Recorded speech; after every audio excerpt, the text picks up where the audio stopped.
going to try to speed this up a little bit. The next company I want to talk about was Mack Brown Exploration, also held in Tarpon.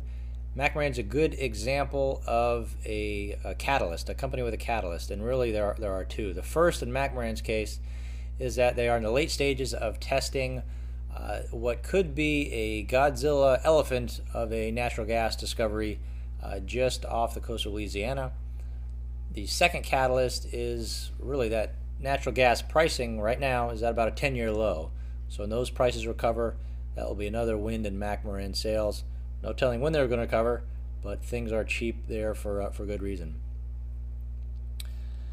I'm going to let you guys try to read a little bit more and talk less the next few slides. They get a little busy. The key point of this one is that that disconnect, that table at the bottom. And don't worry too much about what the table is, just something I put together to sort of underscore a few points. For the same amount of energy right now, though, oil costs about 7 times more than natural gas. That value conversion factor of 40, don't worry what that is so much as I just want you to appreciate that for the last 20 years, that value conversion factor number has really bounced around between 6 and 12. So there is a huge gap right now in the relative price of natural gas versus oil. That's something we want to see, assuming we're long natural gas for the long term, because that gap at some point is going to close. The economics of natural gas are becoming so compelling that things should work in our favor in the macro sense in the future. There's also a huge glut of supply. That's why the pricing is so low. But I guess I would offer, we're just going to have to grind that out. We're getting good prices on things, and the upside eventually will be worth it. There is this secular shift then in the natural gas industry lately, specifically due to shale gas that's popping up all over the country. This cycle that we're going through is going to be hard. I don't propose to suggest that we are at the bottom of the pricing cycle for natural gas, but those firms that have access to natural gas are going to profit greatly once the true economics are settled. Again, I don't have a particular dog in the hunt with regards to what exactly the actual price of natural gas should be. It'd just be too difficult to figure out, but I think we can feel fairly confident that whenever those true economics are settled, the pricing should be a little bit at least north of where we are now, and that's going to be good for us. It is, again, a very cyclical industry, and we could be early in the cycle. That's all right with me because we're getting some real good pricing on things. The CEO of Mack Brown Exploration is Jim Bob Moffett. And number one, I love that his name is Jim Bob. Number two, if anybody's heard of Freeport Mack Brown, that name should also ring a bell. Mack Brown Exploration was a spinoff, and again, I'm going to try to accelerate things here a little bit. But Mack Brown is unique in that it is really focused on shallow water, ultra deep plays. The engineering aspects of these sorts of things, and let me step back. Mack Brown, their rigs, they are drilling in what is really 30 feet of water. They're just going 6 miles down, and that is something that nobody has really tried before. Well, it's not that people haven't tried it. Nobody's been able to successfully do it, frankly, because the engineering challenges involved and things just like the pressure. I mean, you're talking building new equipment that can withstand up to 25,000 psi down 6 miles deep. So there's a whole nother aspect of the engineering side of this thing that has been described by other folks as being similar to a NASA mission. I'm not quite sure I'd put it on that category myself, but the point is it's a complicated thing. Mack Brown is leading the way in terms of trying to do it, and right now it appears there is a good probability that they're going to be successful, and we will know by the end of March what the results of their mega Godzilla elephant discovery at Davy Jones really start to look like. So that is a near-term catalyst for us. You can find numerous confirmation that the odds of success are really probably better than the market seems to be implying. Everything from other publicly traded companies that own significant stakes in Mack Brown, Their management teams on their phone calls with analysts are mentioning, for instance, I think the quote was mind-blowing things going on at Mack Brown. T. Boone Pickens, who I think a lot of people know, is increasing his stake. More relevantly, though, companies like Chevron are now starting to also refocus their own exploration efforts in the same areas, the same shallow water, ultra deep play type scenarios that Mack Brown is on. So, bottom line, right now, shares trading around 13, at least they were at the time of the meeting. Just net asset value loans worth about $18 a share. And if this flow test on Davy Jones, ends up being as successful as I think we can appropriately handicap them being, then well, things will be very good at Mack Brown.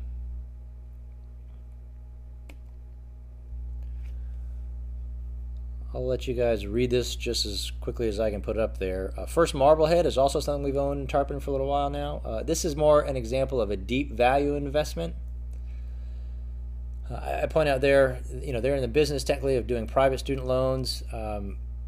Their business evaporated several years ago, and if you just go back, First Marblehead shares are trading, I think, about $55 a share in the 06-07 time frame. When the Great Recession hit, or really when the crisis hit, the asset securitization market really shut down completely. That includes the market for student loans. And it doesn't even matter at this point, though, necessarily what the business is, how successful it's going to be, the fact that they're rebuilding. The point at the bottom that I underline there is probably the most relevant point in a deep value investment like First Marblehead. It's trading less and the cash it has on its books. In other words, the market right now is saying that if you just liquidated the company completely, it would be more valuable than it is right now, which just doesn't make any sense. And that's just probably another example of how inefficient some of these smaller sort of fallen angel companies can get. The reason it's hard, I think, for a lot of folks to determine that there is that cash there and that it's being obscured really relates to think of rules that were rolled out to curb the abuses of companies like Citigroup when it came to off-balance sheet type vehicles. So there's a lot of noise in the financials that completely obscures a lot of aspects of things. And you could read the final bullets I put there too. The point is, cash is cash. That's hard to argue with. The company's not necessarily burning an inordinate amount of cash every quarter too, so they have some time to turn things around. Whether or not they turn it around and whether this new monogram loan platform they have really catches on, to my mind, it's almost incidental. There are scenarios you can come up with, First Marblehead being worth quite a lot of money, or quite a lot per share, I should say. I try to stay unemotional about it. The reality is, it is a deep value investment. It's going to take some time for things to work out. Things look good so far, and if nothing else, we should have a reasonable gain, assuming the market one day realizes that cash is cash, and the company's not nearly in the dire straits that it would otherwise seem to be. So that's the high-level overview of First Marblehead. And these Grupo Prisa slides are particularly busy. I will give you a couple seconds, I promised, to read them. What I would say to intro Prisa, though, is that it is a special situation kind of investment. In this case, don't worry that it's a recap and some share class arbitrage. I don't want you to be too concerned about that. The point is, I have been, at the end of last year, was shopping for stocks for us in Europe. Daimler, which I mentioned in my last letter, was one of those. Prisa was another. And the reality is, actually, Prisa was on my watch list for over a year, I believe, at least.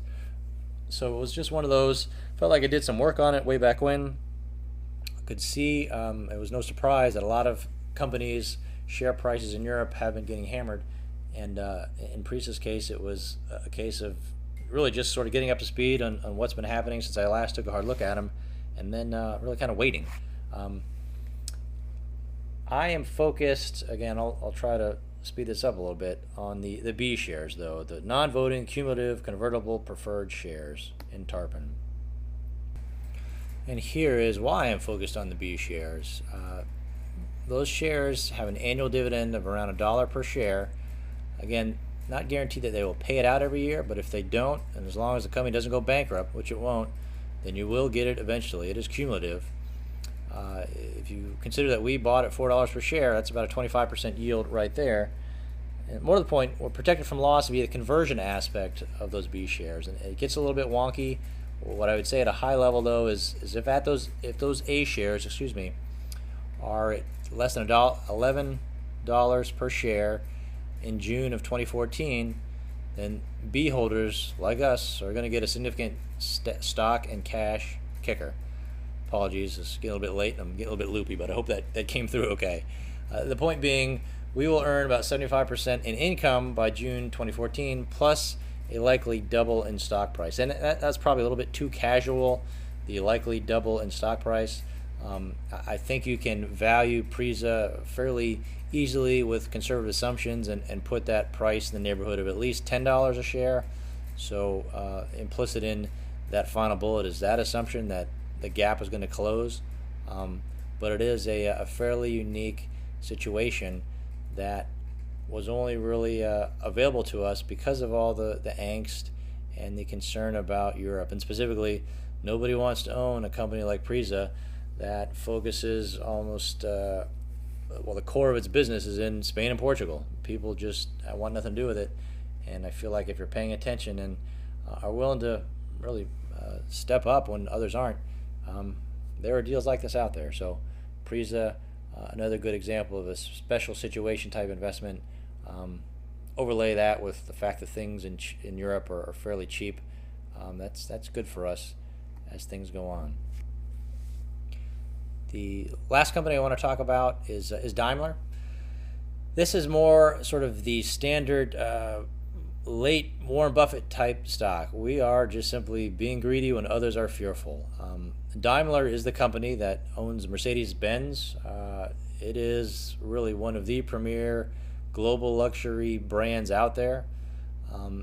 If you take sort of the intangible asset that is that brand and you layer on the cost-cutting initiatives they've been undergoing, if you presume that car demand is going to normalize at some point, given we're just coming out of the worst downturn ever, that in a nutshell bodes well for future profits coming out of Daimler.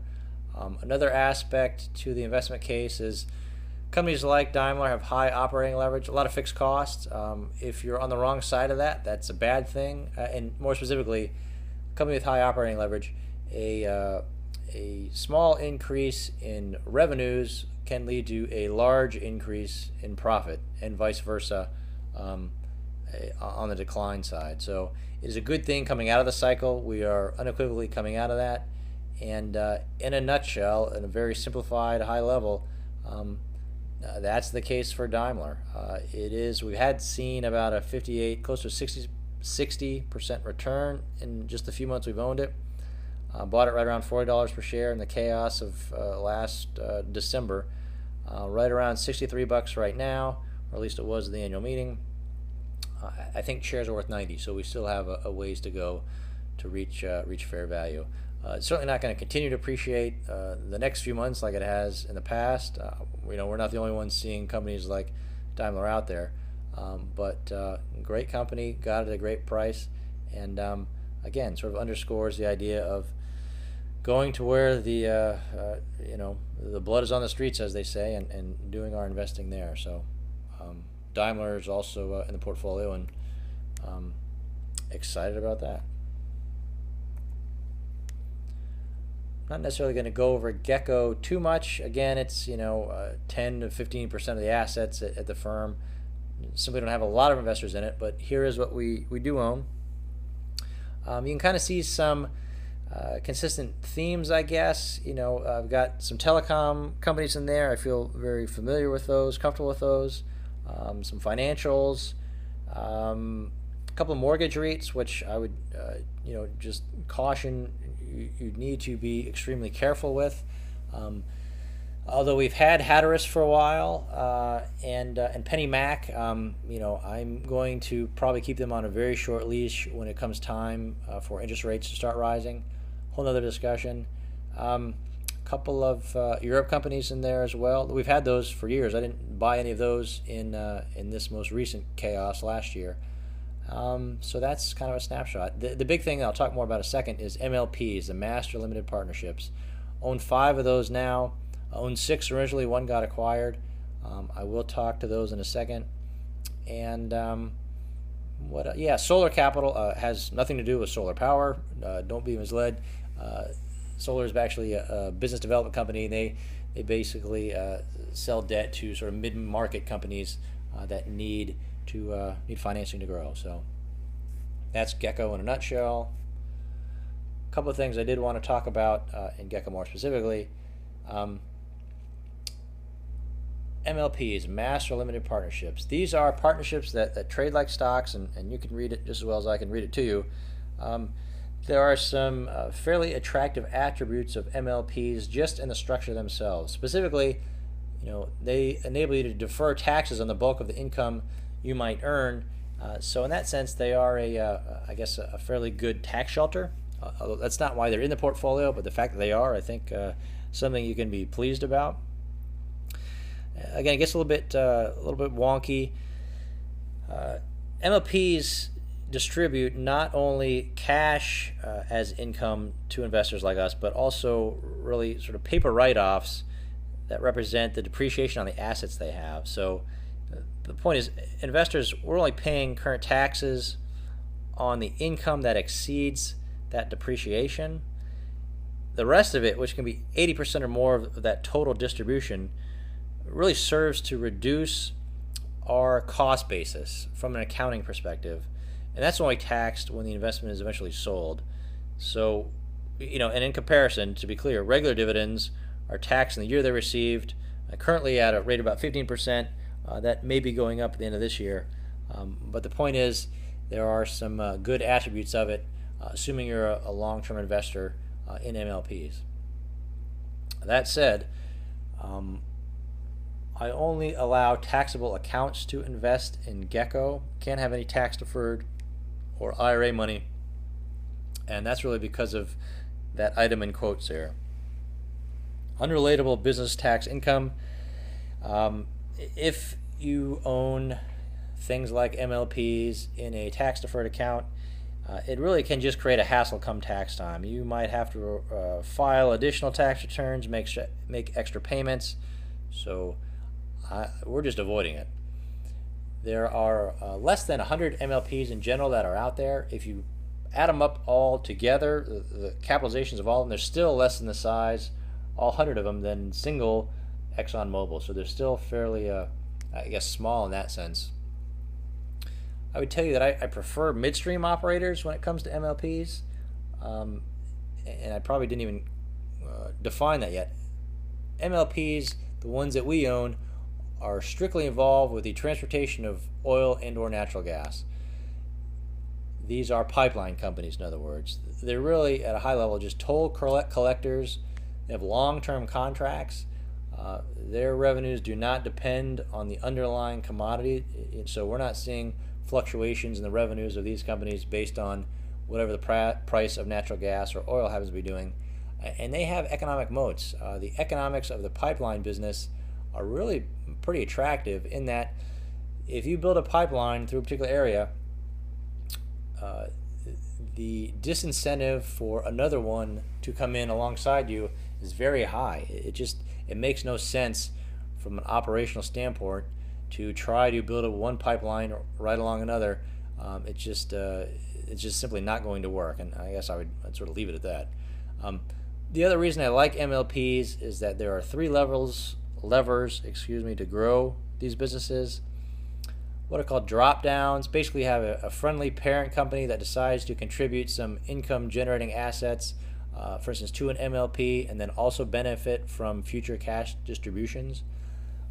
Acquisitions are fairly commonplace in MLPs, and just plain old organic growth. The turnover that we've had in Gecko has been very low, under or right around maybe 20% a year for all 3 years. In January of 2009, and people forget how chaotic it was back then, but when I was putting Gecko together originally, MLPs I knew were going to be a key part of things because of all these reasons. We were at the time looking at, double-digit tax advantage yields in these strong recession-resistant businesses that also had strong growth prospects. So it's a fairly unique combination of attributes just as an asset class. Again, there are some management teams I like better in that asset class or in that sector, and those are how the certain names we got in our portfolio really how it came to be. One of those teams is ETE, Energy Transfer Equity, and this is just one of two names I want to talk about in Gecko specifically. ETE, sort of the new, more modern, sexier MLP, is actually in the late stages of acquiring the 90-odd-year-old Southern Union business. The point being, it's transforming itself into one of the largest natural gas pipeline businesses in the entire world. There are some other attributes of ETE in particular that why we've owned it from day one also have me extremely encouraged about continuing to own it for the long term. I'm not going to get too much into drop downs here, but that is another lever in that business that should benefit us. The sort of corporate structure of ETE right now is a little bit convoluted too, and along with that sort of messy org chart, there are some additional costs in there that once everything gets simplified at the corporate structure level, then that will also reduce some overhead and free up some cash flow for us too. So we bought it, again, this is late January 2009, bought ETE about $18 a share. It's now about 44, and it currently yields still under 6%. Folks who invested in Gecko and day one, and there are a few very smart, everyone's very smart and intelligent in this. All of you are, obviously, but those folks earned 144% returns to date and really locked in that 14.7% yield, locking in back then. So again, that's hard to beat, and a lot to be said for the other MLPs we own too. I'll just leave it at that. The last thing I really want to talk about was with regards to Bank of America, specifically their preferred shares. You saw on that slide that we do own preferreds in Bank of America.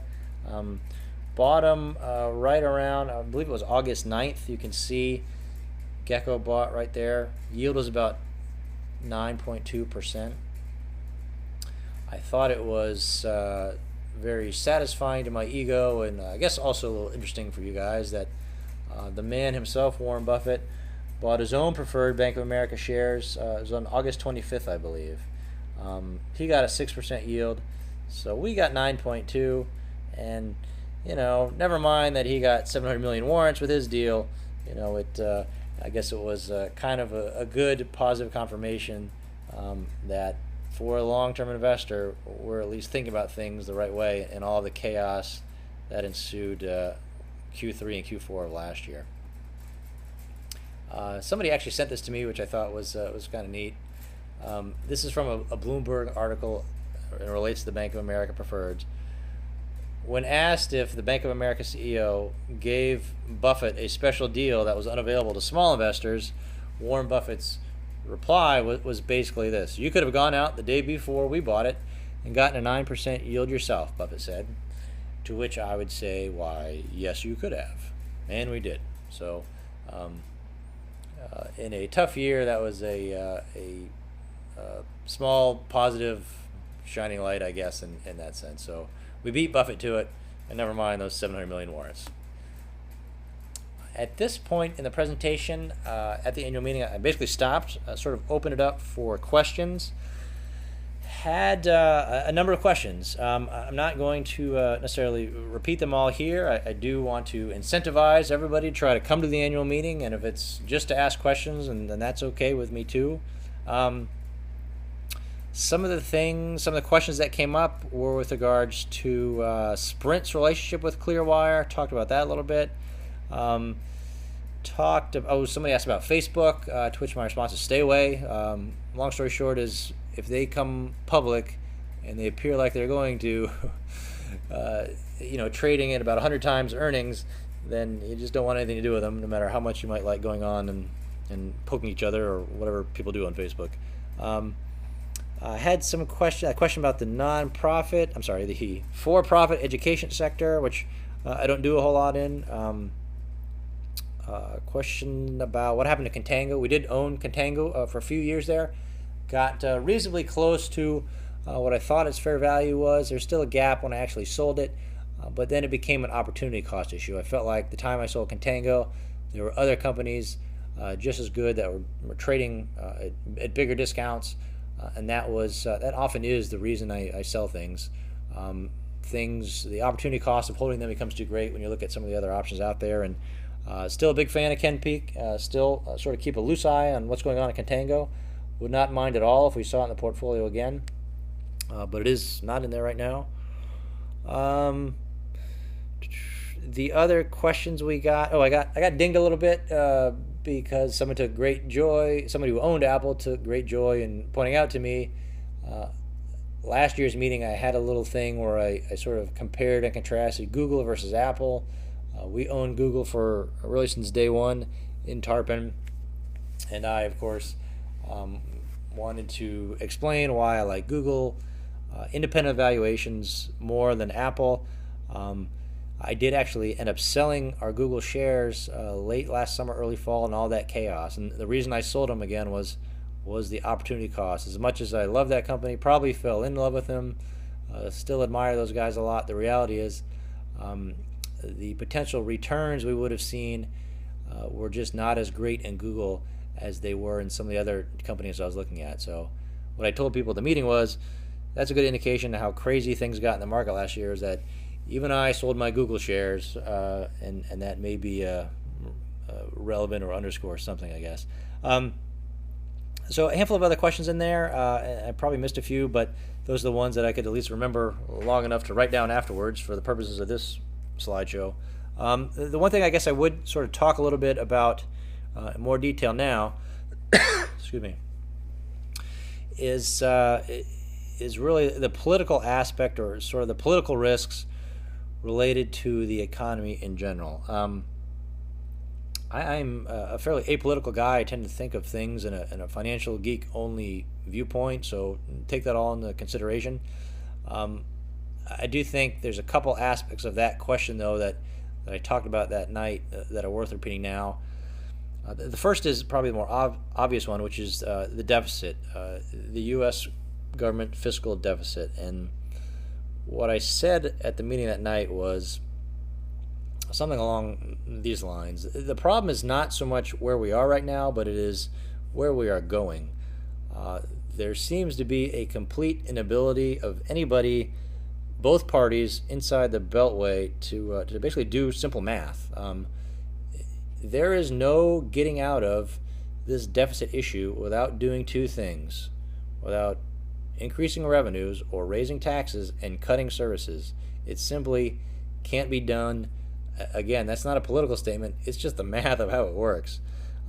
So the net debt that we have out there right now, it's certainly not great, but I guess I would underscore that it is manageable for a few years. We have, call it a 3 or 4 year window to really get our ducks in a row when it comes to the deficit. There are, at least on paper, there's a lot to be concerned about for obvious reasons, most of which relate to sort of political brinkmanship and or just plain old intractability, just butting heads constantly. But if you step back and look at it, Social Security, although really probably the biggest problem when you look at what's causing the deficit, the good news is that's the easiest one to fix, both analytically and politically, I think. That is something that, frankly, should not be that hard to do, presuming we can find a few politicians inside D.C. who are willing to look hard at it. Again, there just is no solution to any of that without raising taxes. The big problem, though, is we don't have any political will to do either one of them, raising taxes or cutting services. And again, this is a bigger issue than politics in my head. I don't particularly care which way the debate goes in terms of political ramifications. I'm just saying when you look at it, that's what the numbers tell you. The point of that, I guess, is that we will know when the politicians are serious about this deficit, when Social Security and Medicare specifically are on the table. Until then, it's just really a lot of noise and jockeying and positioning, and frankly, it's a little discouraging to see so much of these sort of unserious attempts to do anything core and fundamental about it. But maybe, as I spoke to earlier, maybe the looming $500 billion of fiscal tightening that are going to come into effect at the end of this year, maybe that's going to be enough to force our esteemed leaders to get together and figure some of this stuff out. Too hard to say. Don't know. I do, though, think it is entirely consistent to be concerned about the deficit, concerned about the debt levels in this country, and still be fully invested. I think some people have a problem or can't quite reconcile that, but it's an important point. The reason that we are fully invested and the reason that I'm pretty active in the market these days is because the opportunities presented by things like the pessimism surrounding the deficit, surrounding all that debt. So they're really sort of two sides of the same coin, and it might not be obvious. So it is I guess a distinction there. I also think it was interesting. It's probably no surprise. I guess I felt Warren Buffett had a good take on the deficit specifically, and he had a quote something like, "The way to fix the deficit is to pass a law that says anytime the deficit is more than 3% of GDP, all current members of Congress are ineligible for re-election," which I thought was a very true and unique way to solve the problem. I also heard a comedian say something that I thought was fairly funny too. And again, it's late, I'm a little loopy, so maybe it wasn't that funny for you. But he had something like, there's a very real possibility that all our political leaders right now are really aliens from two different planets that happen to be at war with each other. Because these guys are not talking to us. They really seem to be trying to communicate with their home planets and guide them here for a takeover, which I thought was not quite as wise as Buffett, but still, for whatever reason, stuck in my head for a while and is in there. That's it for now. I'm going to wind this down. If you have any questions, comments, or concerns, by all means, please email or call. Just in summary, I'd want to say 2011, again, is a tough year for us. I appreciate you hanging in there. I think we're going to see some of the benefits of sort of grinding it out last year as 2012 goes on. Nothing comes easy these days, investing in particular, but do feel fairly confident that we are going to see some significant gains in things in the not too distant future, and we're seeing some of those already. So thanks for your time and attention. Hope to see those of you who didn't make it down here for the meeting this year make it next year. We are going to push the meeting back a little bit in the year. It's just a little too busy here in February to fit everybody, and we'll move it back, but more then. In the meantime, thank you again, and please give a call or drop an email with any questions. Take care.